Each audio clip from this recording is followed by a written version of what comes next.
Volvimos, acá estamos con nuestro director, con actualidad y psicoanálisis y muchas ganas de seguir con el entusiasmo, agradeciendo a la audiencia, maravilloso. Cada vez se suman más inteligentes, más creativos, más afectivos, más amorosos.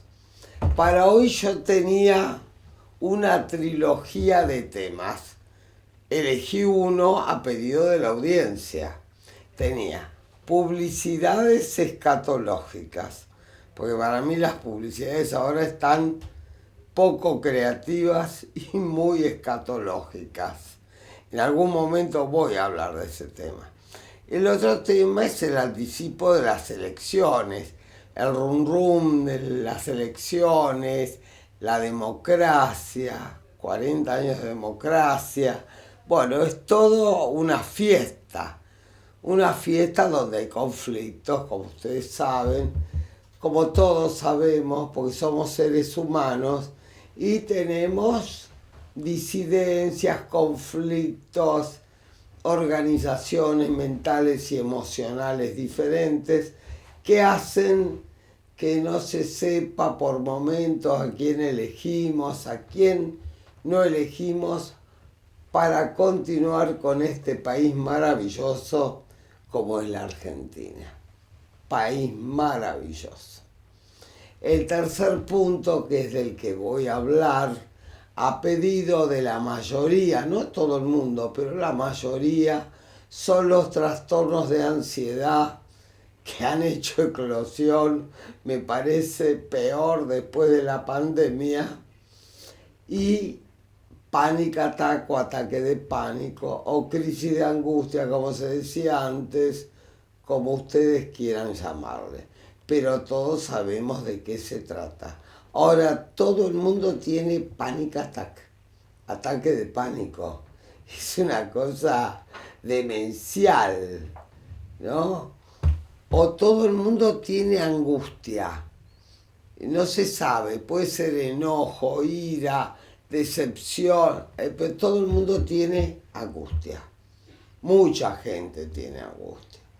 Así que realmente es un tema fuerte, lo hemos hablado varias veces en el programa, pero evidentemente se sigue pidiendo, se sigue necesitando que hablemos del trastorno de ansiedad y que hablemos del panic attack. Bueno, la experiencia clínica, que es muy vasta, ha ido cambiando. Evidentemente, en la pandemia estaba mucha gente, estábamos todos aislados, a mucha gente lo benefició, sobre todo los que tienen tendencia al desborde. Los que son claustrofóbicos no. Entonces depende de cada persona cómo pasó la pandemia.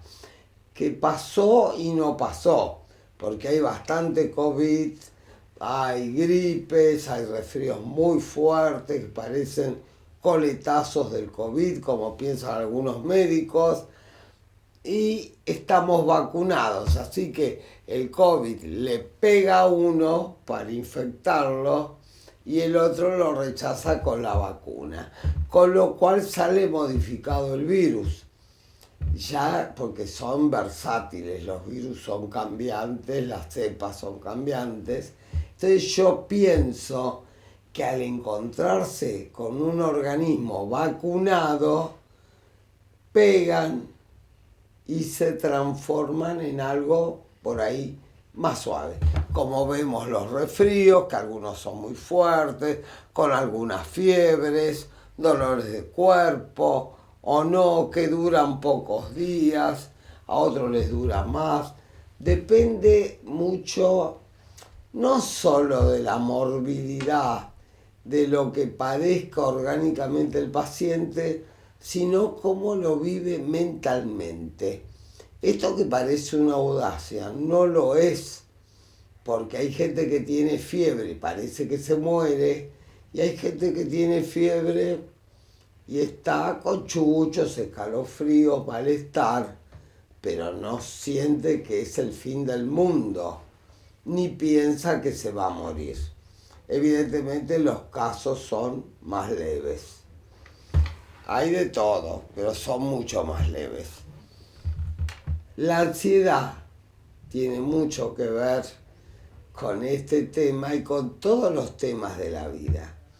Hay un estado de ansiedad que es esa emoción del enamoramiento que antes se le llamaba el aleteo de mariposas en el estómago, que es el lindo, es que es el anticipo del encuentro con el amor o con una persona que puede llegar a ser un amor o una persona que entusiasma al sujeto.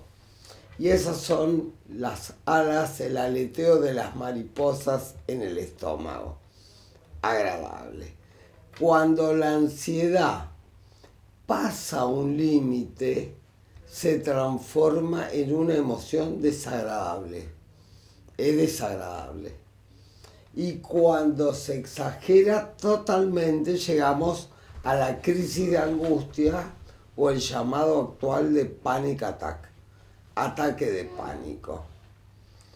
Creo que tenemos el fundamento, o yo por lo menos lo tengo, o creo tenerlo, que es una hipótesis que puede explicar de qué se trata este ataque de pánico.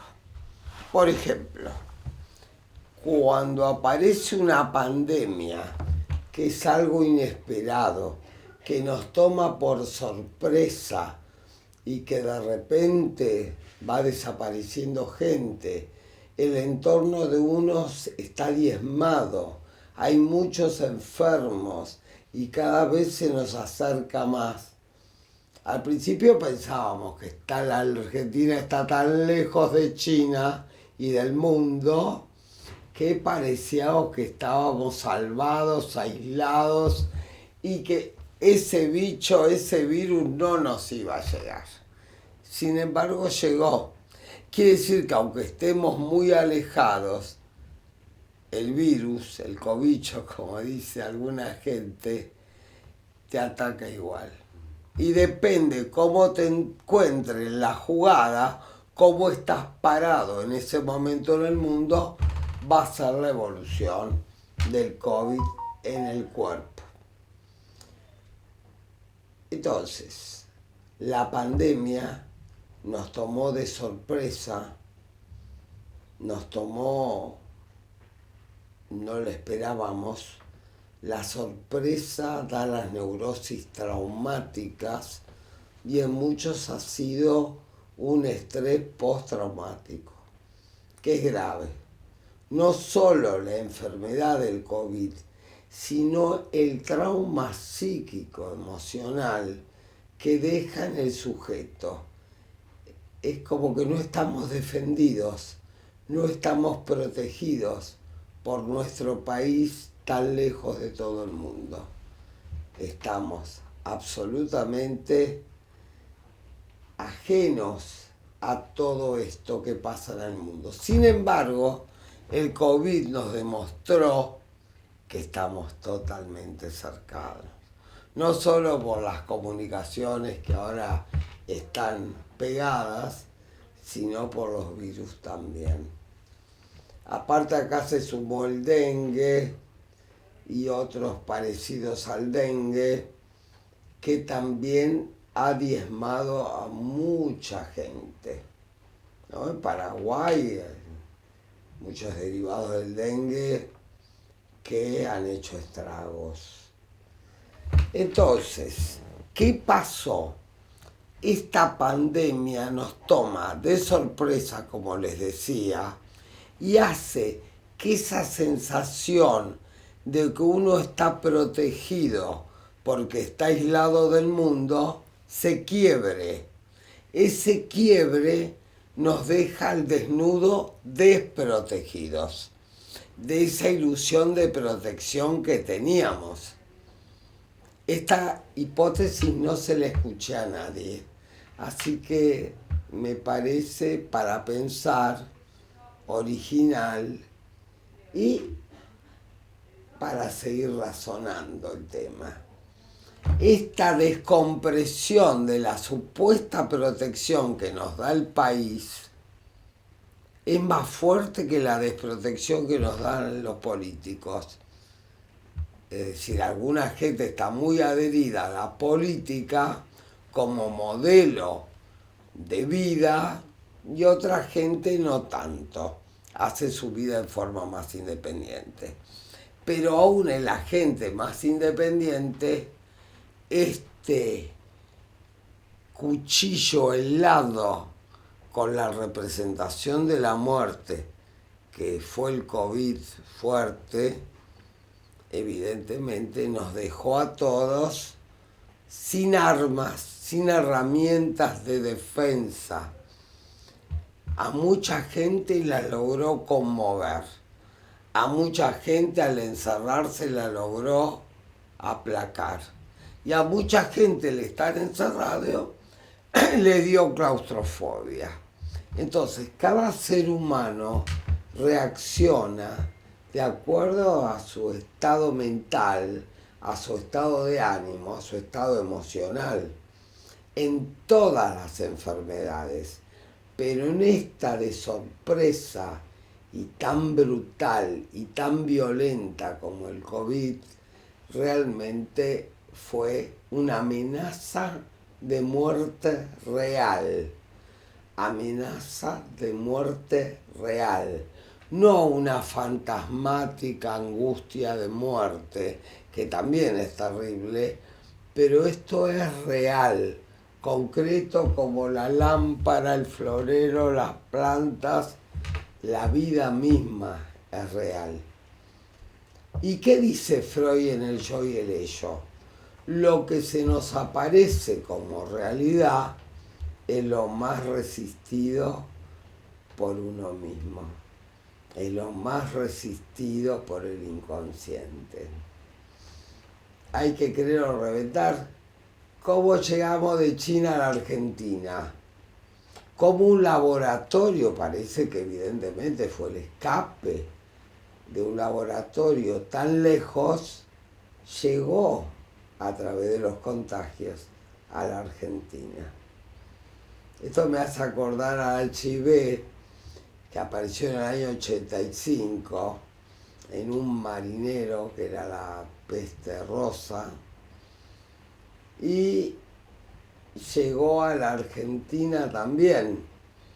Y en un momento dado, aquel que le hacían el diagnóstico de HIV se moría mucha gente con HIV. Hoy que se tienen los medicamentos, aunque sean muchos, es como que el inconsciente, al saber que hay una curación, y se ha cronificado la enfermedad. El HIV hoy es una enfermedad crónica, pero no tiene más la agudeza de cuando no había medicación.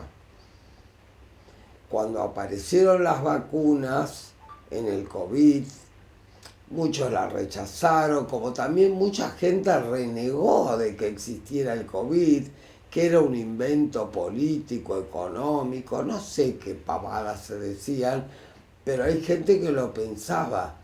Esa negación de la realidad es una negación muy grave y ha llevado a mucha gente a morirse por no vacunarse, por renegar de la epidemia, de la pandemia, y ha llevado que esta ignorancia, que no es ignorancia, es una defensa del mundo del inconsciente, pero aguda y extrema, como la esquizofrenia, que también es una defensa, después lo explicaré mejor, hace que uno no tome los recaudos, no crea en el virus, no se aísle, no use barbijo, no se lave las manos y no se ponga las vacunas. Es decir, que todo ese compendio de tratamiento evidentemente ha salvado muchas vidas. La gente que ha renegado de todo esto, muchos han partido. Pero se reniega no porque no ven la realidad, se reniega por miedo. Continuamos con el ataque de pánico. Entonces, si el país no me aísla, no me protege más con la irrupción de este bicho violento, yo me siento desprotegida y entonces aparece el panic attack. ¿Cómo aparece el panic attack? En la sensación de desprotección, de un respaldo inconsciente, simbólico, representacional, que desfallece. Cuando se cae ese sostén ilusorio, puede ser la pérdida de una pareja, puede ser la pérdida de un trabajo, puede ser la muerte de alguien cercano, pueden ser pérdidas reales o ilusorias, hacen que el sujeto se sienta morir, porque no tiene el respaldo que supuso tener toda la vida. Luego de la pausa, continuamos.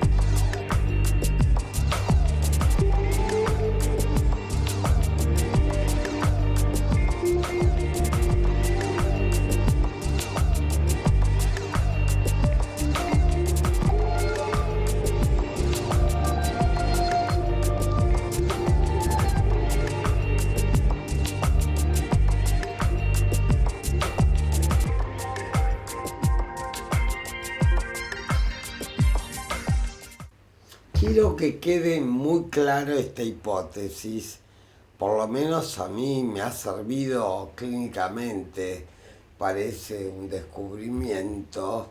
Algunos dirán que no lo es, pero yo no lo escuché nunca, que alguien trabaje en estas condiciones el panic attack. Da antidepresivos y ansiolíticos. Psiquiátricamente la medicación rutinaria. En algunos pacientes se agrega algún otro ansiolítico mayor, pero en general es un antidepresivo o un ansiolítico. A veces, aún trabajando psicoanalíticamente, se necesita esta medicación hasta que uno pone en marcha las neuronas, el pensamiento, el razonamiento y la investigación. La investigación fundamental es qué perdimos de los fundamentos de nuestra estructura mental, porque por ahí perdemos a otras cosas y no nos mueve el amperímetro, como se dice ahora, no nos mueve, pero hay por ahí un detalle, por ahí hay una persona como en los sueños, que aparece descartada del central, que uno la pierde y significa la ruptura, el desgarro de la estructura mental que no tiene dónde apoyarse, dónde reclinarse. Y el yo es un yo que necesita bastón. Pero muchos necesitamos bastón. Aún los más independientes, inconscientemente buscamos por ahí el respaldo. Es muy difícil el autismo total, es muy difícil la independencia absoluta. Por ejemplo, las parejas de mucho tiempo, inconscientemente se van apoyando el uno en el otro. Por eso cuando muy superficialmente se habla de separación, divorcio, hay que analizar muy bien todo, porque aparecen somatizaciones, enfermedades graves, accidentes, y sin embargo todavía algunos trabajan con el corte. Esto es tóxico, lo otro no es tóxico.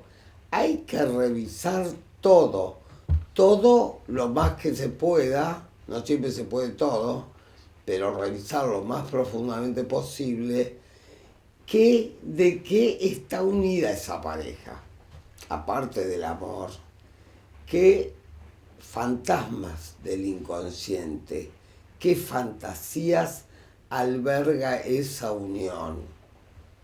En los trabajos, por ejemplo, hay gente que se jubila y tiene una depresión espantosa y hasta panic attack.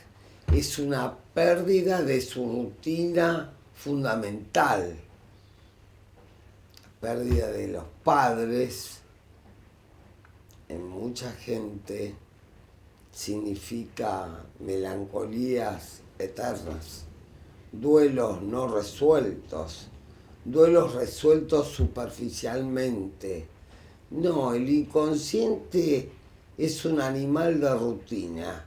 Cuando se acostumbra a un afecto, a un vínculo, no con cortar superficialmente el vínculo alcanza. Hay que revisar cómo está cortado en todos los niveles, si se puede cortar en todos los niveles.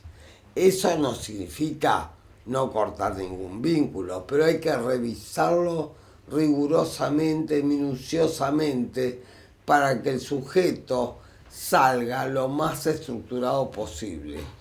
Yo ayer hablaba con un médico clínico que decía, y le contaba, yo me tomo más trabajo con los pacientes, pero trato de reparar y de reconstruir las relaciones fundamentales, porque esas relaciones fundamentales van a ser las que dan la subjetividad y la estructura mental fuerte de un sujeto.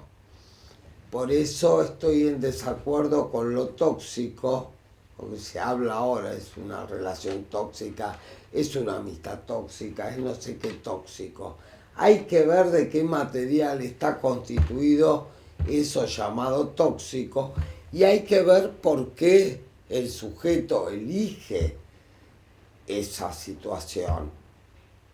No podemos hablar únicamente de cortar. Hay que tener más cuidado, más seriedad, más profundidad y más respeto por el ser humano. Los seres humanos somos seres muy complejos, maravillosos, como el país, pero muy complejos y muy sutiles. Hay sutilezas, cosas, detalles, palabras, donde el sujeto se siente realmente agredido. Hay que tratar de entender lo más posible, no con compasión, con afecto, que es otra cosa. Los vínculos afectivos son fundamentales.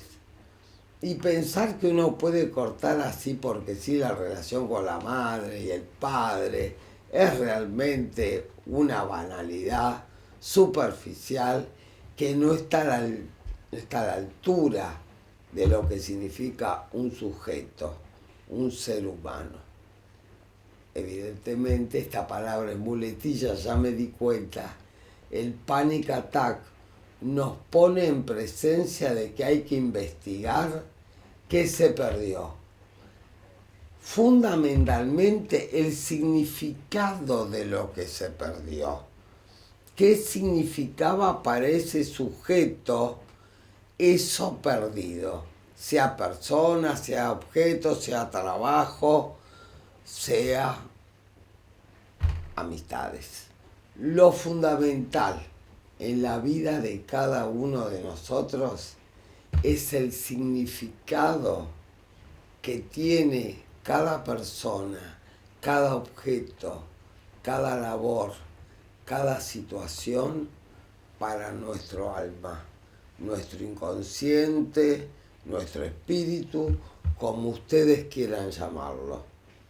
Realmente creo que faltar al respeto al ser humano, pensar que uno puede cortar libremente cualquier cosa. Las mujeres dicen, yo me separé porque era violento, inaguantable. Es decir, que intelectualmente está perfecto. No hay por qué tolerar un tipo violento, una mujer violenta o cualquiera violento y agresivo. Pero si no vemos el significado más profundo de ese sujeto violento, agresivo, imposible de tolerar, intelectualmente, hay que ver qué significado profundo tenía ese sujeto para nosotros. Para eso tenemos los juicios. Ustedes ven cómo los juicios aparecen y continúan luego de la separación de las parejas. O los hijos se transforman en mascarón de proa, te lo doy, no te lo doy, no te lo dije, en materia bélica, cuando en realidad se está transfiriendo la imposibilidad, la intolerancia de esa separación. Nos vemos.